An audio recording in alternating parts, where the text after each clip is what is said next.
السلام علیکم ورحمۃ اللہ وبرکاتہ۔ میرے اس دنیا میں آنے سے پہلے ہی میرے والد صاحب وفات پا گئے تھے۔ دادا دادی اور نانا نانی بھی وفات پا چکے تھے۔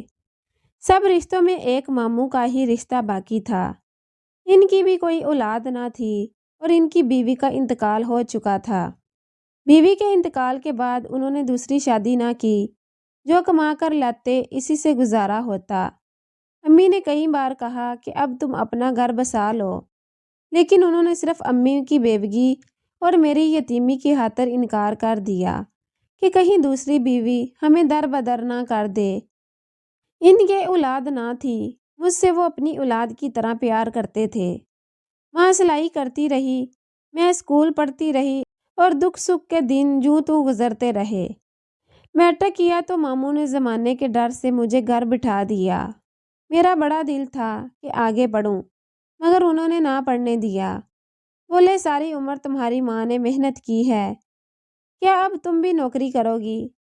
میں جلد تمہیں اچھی جگہ بیاہ دوں گا، جہاں تم عیش سے رہنا، میں تم کو عزت سے رخصت کروں گا، تب ہی چین سے مر سکوں گا۔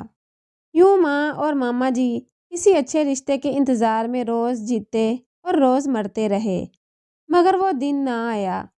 اب میں 30 سال کی ہو گئی تھی۔ میری عمر تیزی سے ان منازل کو طے کرنے لگی جب لڑکی مستقبل کے سنہرے خواب دیکھتے دیکھتے تھکنے لگتی ہے اور سر میں چاندی اترنے کا ڈر ہوتا ہے۔ ماں اب بوڑھی ہو گئی تھی اور ماما جی کو آنکھوں سے کم نظر آنے لگا تھا۔ ایسے میں ان کے سامنے دن رات میرے وجود کا پہاڑ روح کا بوجھ بن گیا تھا کہ جس کی طرف سے وہ آنکھیں بند کر سکتے تھے اور نہ اپنے ہاتھوں سے ہٹا سکتے تھے۔ غربت ہو تو رشتے بھی مشکل سے ہی جڑتے ہیں۔ میری ماں محلے بھر میں اماں سلائی والی مشہور تھی۔ محلے کے کھاتے پیتے لوگوں کی ہم برابری نہ کر سکتے تھے، مگر میری نیک دل اور بھولی والی اماں ہر بیوی کے دکھ سکھ میں کام آتی رہی۔ انہوں نے اماں سے رشتہ ڈھونڈنے کو کہا، مگر اماں کی بیٹی پر کسی کی نظر نہ گئی۔ جو انہوں نے اپنے منہ سے کہہ بھی دیا تو یہی جواب ملا، اللہ نے چاہا تو نصیب کھل جائے گا۔ رشتے تو آسمانوں پر ہوتے ہیں، نہ جانے کون سے رشتے آسمانوں پر ہوتے ہوں گے۔ میری بٹیا کے تو باغ نہ کھلے۔ اماں منہ ہی منہ میں بڑبڑاتی رہ جاتی۔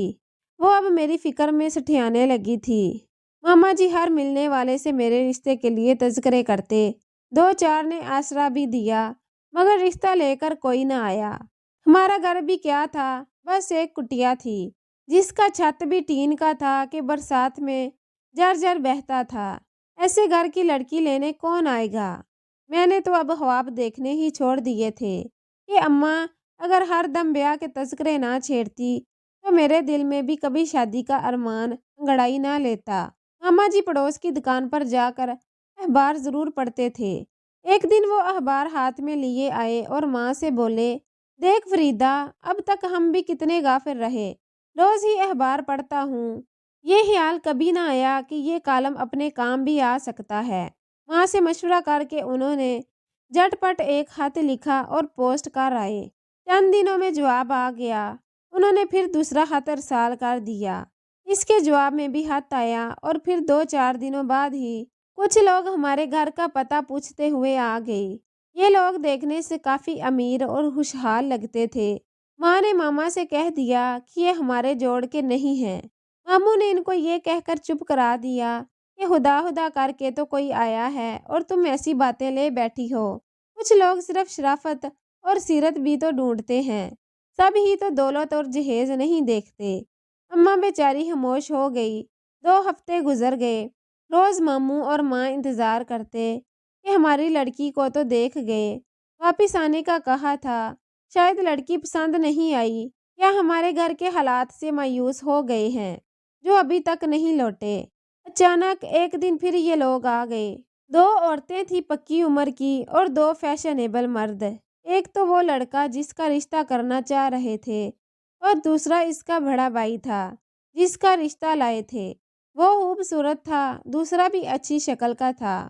میری ماں لڑکا دیکھ کر خوش ہو گئی کہ خوشحال ہیں، لڑکا حسین اور برسر روزگار ہے، اور ہمیں کیا چاہیے۔ یہ لوگ مٹھائی ساتھ لائے تھے اور منگنی کی انگوٹھی بھی۔ عورتوں نے مجھے انگوٹھی پہنا دی البتہ ہم لڑکے کو انگوٹھی نہ پہنا سکے۔ وہ لوگ کہنے لگے کوئی بات نہیں، آپ بنوا کر رکھیں مگر شادی کی تاریخ دے دیں۔ اماں اور ماما جی نے آئندہ شادی کی تاریخ طے کر کے بتانے کا وعدہ کیا اور ان کو رخصت کر دیا۔ میں یہ سارا تماشا خوشی سے دیکھ رہی تھی۔ کبھی سوچتی ماں کو کیا ہو گیا ہے، ان لوگوں کا خاندان پتہ ہے نہ، آگے پیچھے دیکھا ہے کہ کون ہیں اور کیا ہیں، بس چٹ پٹ رشتہ دینے پر راضی ہو گئی، محض خط و کتابت پر۔ پھر سوچتی ماں بھی حق بجانب ہے، شادی تو جوا ہوتا ہے، دیکھ بھال کر کرو تب بھی پتہ نہیں ہوتا کہ بیٹی کا نصیب کیا ہوگا۔ اگر قسمت اچھی ہو تو برے بھی اچھے بن جاتے ہیں۔ میں نے اس بارے میں زیادہ سوچنا چھوڑ دیا۔ پھر سچ بات تو یہ ہے کہ 34 سال عمر ہو رہی تھی، اب تو یہی جی چاہتا تھا کہ ایک بار دلہن تو بن جاؤں، پھر جو ہو سو ہو۔ وہ دن بھی آ گیا جب بارات دروازے پر آ پہنچی۔ محلے والے بھی حیران کہ سلائی والی خالہ نے کہاں سے اتنا اچھا رشتہ ڈھونڈ نکالا ہے۔ بارات میں زیادہ لوگ نہ تھے مگر لباس اور دیکھنے سے اچھے گھرانے کے لگتے تھے، بری بھی اچھی لائے تھے۔ ماں تو خوشی سے پھولی نہ سماتی تھی۔ میری ایسی سہیلیاں نہ تھی جو ڈھولک گیت گاتی۔ بس نکاح ہوا اور ماما جی نے دعاؤں کے ساتھ مجھے الوداع کر دیا اور میں بیاہ کر کراچی آ گئی۔ کراچی کوئی دور نہ تھا، ایک بار ماں میرے گھر آئی اور ایک بار میں میکے گئی۔ شہر میں شوہر نے ایک فلیٹ کرائے پر لیا ہوا تھا جس میں تھوڑا سا سامان تھا۔ چند دن ہم خوش و حرم رہے۔ انہوں نے مجھے بتایا میں بیرون ملک ملازمت کی کوشش کر رہا ہوں، یہاں پیسے کم ملتے ہیں، باہر کے ملکوں میں تنخواہ زیادہ ملتی ہے۔ میرے بڑے بھائی باہر ہیں، وہ ہمارے ویزے کی کوشش کر رہے ہیں، جو ہی کام ہوا ہم چلے جائیں گے۔ جلد ہی ان کے بھائی کا خط آ گیا اور ساتھ ویزا بھی۔ میں نے ماں کو فون کروایا تو وہ ملنے آ گئی۔ ماما جی بھی ساتھ آئے، ان سے رخصت لی۔ وہ بیچاری کیا کہتی، مجبور تھی، اب تو بیٹی دوسرے کے بس میں تھی۔ ہم دبئی پہنچے، بڑی شاندار جگہ تھی، گھر میں ہر چیز موجود تھی۔ میں تو جیسے خوابوں کی دنیا میں پہنچ گئی۔ 2 دن تک یہی سمجھتی رہی کہ خواب دیکھ رہی ہوں۔ تیسرے روز شام کو شوہر نے کہا کپڑے بدل کر تیار ہو جاؤ، ایک دوست کے گھر چلنا ہے۔ میں تیار ہو گئی، سب سے اچھا والا جوڑا پہنا، بن سور کر ہلکے پھلکے زیور بھی پہن لیے اور سوچنے لگی کہ نہ جانے کیسے لوگ ہوں گے، کہیں مجھے ایجڈ ہی نہ سمجھیں۔ پھر یہ خواب یوں ٹوٹا کہ وہ جہاں مجھے لے گئے وہ دوست کا گھر نہ تھا اور میرا شوہر میرا نہ تھا، کیونکہ شوہر عزت کے رکھوالے ہوتے ہیں، اپنی عزت و حرمت کا بیپار نہیں کرتے، اور یہاں تو کام ہی ان کا یہی تھا۔ دونوں بھائی شادی کر کے لاتے اور عورت کو بازار کی جنس بنا دیتے۔ دولت کمانے کا آرام دہ اور آسان ذریعہ۔ انہوں نے پہلے بھی 2 شادیاں کی تھی۔ ان عورتوں سے میری ملاقات ہوئی۔ اب ہم سب کا نصیب ایک اور کام بھی ایک ہی تھا۔ وہ اپنے دکھوں سے سمجھوتا کر چکی تھی کیونکہ وہ بھی میری طرح لاوارث تھی۔ وہ دیکھ بھال کر ایسے گھرانے پھانستے تھے جو غریب ہوں اور جن کے پیچھے کوئی نہ ہو۔ مدت گزر گئی، اسی طرح جسم کو بکتے اور روح کو پامال ہوتے۔ پھر جیسے ہر احساس مٹ گیا ہو اور مجبوری پاؤں کی زنجیر بن گئی، یہاں تک کہ عمر رسیدگی نے آ لیا۔ اب میں ان کے گھر کا کچن سنبھالنے پر لگا دی گئی۔ میری جگہ وہ اور 2 لڑکیاں لے آئے تھے۔ گھر اور وطن سے دور صرف اپنوں کی یادیں باقی رہ گئی۔ سارے رشتے خاک ہو گئے، تمام کشتیاں جل چکی، لوٹ کر جانے کے تمام رستے بند ہو گئے تھے۔ لوٹ کر جاتی بھی تو وہاں کون ملتا، جانے والے تو اس جہان سے گزر چکے تھے۔ اس عمر میں صرف ایک روشنی کی کرن پاس تھی، نماز کی پابندی۔ آدھی رات کو اٹھ کر اللہ کے حضور سجدے میں گر کر اپنے گناہوں کی معافی مانگنے کے لیے دعائیں کرتی، اگرچہ اپنی مرضی سے اس راہ کو نہیں چنا تھا، پھر بھی اللہ کا خوف آتا، اس رب سے ڈر تو لگتا تھا، نہ جانے ہماری بخشش ہوگی یا نہیں، مگر اس کی رحمتوں سے تو گناہگار سے گناہگار کو بھی مایوس نہ ہونا چاہیے۔ وہ معاف کرنے والا، بڑا غفور الرحیم ہے۔ خود کو سمجھاتی اور امید کا دامن ہاتھ سے نہ چھوڑا۔ کچھ عرصے بعد کیسر نے مجھے ایک مراکشی کے ہاتھ بیچ دیا۔ دونوں بھائیوں کی نئی بیویاں بازار جاتی، وہ مجھے بھی کبھی کبھار ہمراہ لے جاتی۔ ایک دن وہ ایک بڑے مال گئی اور شاپنگ میں مصروف ہوئی۔ میں ان کے ساتھ چلتے چلتے تھک گئی تو ایک جگہ پڑی کرسی پر بیٹھ گئی۔ ادھر سے ایک عورت ساتھ گزر رہی تھی جس کا 4 سال کا بچہ دوڑتا ہوا میرے پاس آ گیا۔ وہ عورت بچے کو ادھر ادھر ڈھونڈنے لگی۔ میں نے اسے پریشان دیکھ کر اپنی طرف متوجہ کیا کہ تمہارا بچہ ادھر ہے۔ شکریہ خالہ جی، میرا لڑکا بہت شرارتی ہے۔ شکر ہے آپ نے اسے تھام لیا، ورنہ تو یہ اور آگے دوڑ جاتا۔ میرے میاں بل ادا کرنے میں مصروف تھے اور میں اس لڑکے کے پیچھے دوڑ نہیں سکتی تھی۔ میں نے کہا، کوئی بات نہیں بیٹی، میں دیکھ رہی تھی یہ کیسے بھاگا ہے۔ میرے سامنے آیا تو میں نے روک لیا تاکہ اور آگے نہ چلا جائے۔ وہ کہنے لگی، آپ کون ہیں؟ کہاں رہتی ہیں؟ میں نے بتایا، پاکستانی ہوں، ایک گھر میں ملازمت کرتی ہوں، ان کا کھانا وغیرہ پکاتی ہوں۔ کیا آپ وہاں خوش ہیں؟ ہرگز نہیں، مگر مجبوری ہے، واپس وطن نہیں جا سکتی۔ کیا آپ وطن واپس جانا چاہیں گی؟ وہاں اب میرا کوئی نہیں رہا، کس کے پاس جاؤں گی؟ آپ وہاں کون سے شہر میں رہتی تھی؟ حیدرآباد۔ میں نے بتایا، میں بھی وہاں کی رہنے والی ہوں۔ حیدرآباد میں کس جگہ رہتی تھی؟ غلط کیا بتاتی؟ میں نے علاقے اور محلے کا بتایا تو وہ حیران ہوئی اور کہنے لگی، میں بھی وہاں کی رہنے والی ہوں، پھر تو آپ مجھے جانتی ہوں گی۔ نہیں بیٹی، تمہاری اور میری عمر میں بہت فرق ہے۔ میری شادی ہو گئی تو قسمت دبئی لے آئی تھی، تب تم شاید چھوٹی ہوگی۔ اس نے اصرار کیا، اپنے والدین کا اتا پتہ بتائیے۔ میرا تو وطن آنا جانا رہتا ہے، آپ کو کبھی نہیں دیکھا تو وہاں میری ماں کا بس اتنا ہی پتہ ہے۔ میرا تو وطن آنا جانا رہتا ہے، آپ کو تو کبھی نہیں دیکھا تھا وہاں، میری ماں کا بس اتنا ہی پتہ ہے بیٹی، اماں سلائی والی۔ میں نے اسے ٹالنا چاہا کیونکہ مجھے ڈر تھا کہ جن کے ساتھ آئی ہوں وہ شاپنگ کر کے بس آتی ہی ہوں گی۔ اماں سلائی والی، وہ چونک پڑی۔ اس کی آنکھوں میں چمک دیکھ کر میں سمجھ گئی کہ یہ میرے گھرانے کو جانتی ہے۔ کہنے لگی، اگر آپ دکھی ہیں تو میں آپ کو اپنے گھر لے جا سکتی ہوں، میرے 2 چھوٹے چھوٹے بچے ہیں، آپ میرا کچن سنبھال لینا، میں آپ کو ہر ماہ بہت اچھے پیسے دوں گی، تنہا مت سمجھنا، آپ ایک زندہ انسان ہیں، آپ کو بھی تو اچھی زندگی گزارنے کے لیے رقم چاہیے ہوگی۔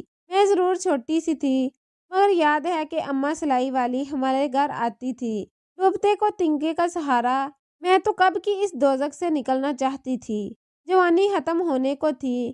1.5 عمری میں مجھے بیاہ کر لانے والے نام نہاد شوہر کو جب میری ضرورت نہ رہی تو اس نے جس شخص کے ہاتھ بیچا وہ ایک مراکشی تھا اور اس نے مجھے اپنی گھریلو ملازمہ کے طور پر خریدا تھا۔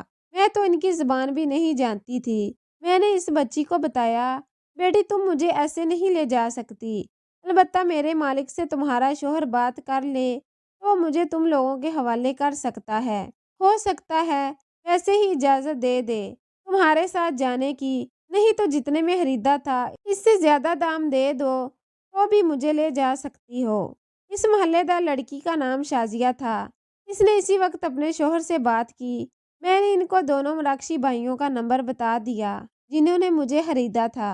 ان لوگوں نے اس سے بات کی، جس کی بیوی مجھ سے خوش نہ تھی کیونکہ مجھے مراکشی کھانے بنانے نہیں آتے تھے۔ وہ آدمی مجھے فروخت کرنے پر راضی ہو گیا اور میری خیر خواہ نے مجھ کو ان لوگوں سے خرید لیا۔ شازیہ مجھے گھر لے آئی، اس نے بتایا کہ تمہاری ماں زندہ ہے۔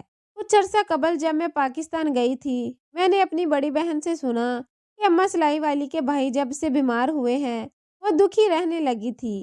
پہلے ہی بیٹی کے غم میں بیمار رہتی تھی مگر بیچاری سلائی کر کے گزارا چلا رہی تھی۔ وقت نے بوڑھا تو کرنا ہوتا ہے، وہ بھی بوڑھی ہو گئی اور محنت کرنے کے قابل نہ رہی تو اس کے دیور کے پوتے اسے لے گئے ہیں۔ حیدرآباد میں کہاں ہے یہ نہیں معلوم، مگر ان کے شوہر کا مکان ابھی بھی خالی پڑا ہے، اس پر تالا لگا ہوا ہے۔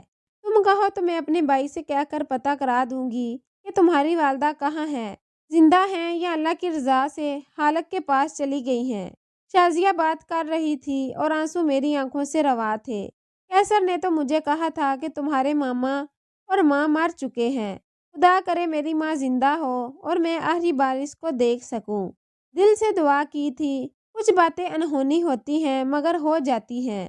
میں نے شازیہ کو کیسر کے بارے میں بس اس قدر بتایا کہ اس نے اور شادی کر لی تو مجھے طلاق دے کر اس مراکشی خاندان کے حوالے کر دیا تھا کیونکہ یہی اس کی نئی بیوی کی مرضی تھی۔ میں 5 سال تک مراکشی خاندان کے ساتھ رہی، ان کی تھوڑی تھوڑی بات سمجھتی تھی لیکن وہ میری بات سمجھ لیتے تھے۔ خیر جب شازیہ اور اس کے شوہر پاکستان جانے لگے میں بھی ان کے ساتھ آ گئی۔ شازیہ میکے گئی تو میں نے اپنا محلہ دیکھا جہاں میں نے بچپن گزارا تھا، اپنا گھر دیکھا جو پہلے جھونپڑے نما تھا، پھر ماما نے رفتہ رفتہ اس کو ایک مکان کی شکل دے دی۔ اسی گھر میں تو میں نے جنم لیا تھا۔ شازیہ کے بھائی نے کسی صورت اماں سلائی والی کو تلاش کر لیا۔ مکان کی دیکھ بھال کے لیے ایک دن وہ شخص آیا جس نے تالا لگایا تھا۔ وہ والد کا وہی رشتہ دار تھا جو میری والدہ کو لے گیا تھا، کیونکہ میرے بعد یہی میرے والد کے نزدیکی رشتہ دار تھے اور وراثت میں حق جان کر اب ہمارے مکان کی دیکھ بھال کر رہے تھے۔ مجھے مکان سے نہیں ماں سے غرض تھی، اور میرے لیے خوشی کی بات یہ تھی کہ میری ماں زندہ تھی، میں ان سے مل سکتی تھی۔ میری زندگی کی سب سے بڑی خواہش اور دلی دعا قبول ہو گئی تھی۔ میرے والد کے اس رشتہ دار کا نام جلیل تھا۔ اس نے بتایا کہ ایک پڑوسی نے اس وقت ہم سے رابطہ کیا جب آپ کی والدہ بہت بیمار اور اکیلی تھی۔ ان کی دیکھ بھال کرنے والا اور ان کو کھانا تک دینے والا کوئی نہ تھا۔